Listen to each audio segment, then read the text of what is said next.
Oh, golly, Superman, am I glad to see you. So here's Superman. He's all done. I've given him 2 coats of matte clear finish to dull down his costume a little bit. I put some Future on his eyes and his mouth just to give them a bit of a shine.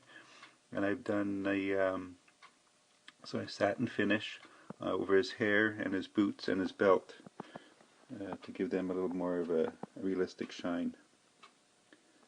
So it came out pretty good. The tear on the crest is not very noticeable. I touched that up with paint and it's just barely noticeable. Now I just have to get the cape on him and get him on his stand. So here we are. Superman's all painted and the decals are on. I've attached him to the base and I've attached the chains snap into the back, and the cape is ready to go on next.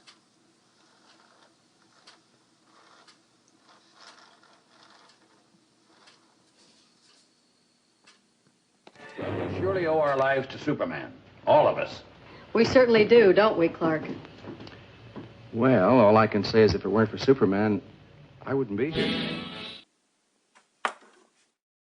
Well, here's the completed build.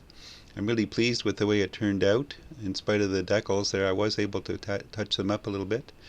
And the pre-shading worked out really well. I'm pleased with that. And I'm really happy with the way his face came out with the different shades of red and white and light and dark skin tones on it. It really added the dimension, it really added the realism to it.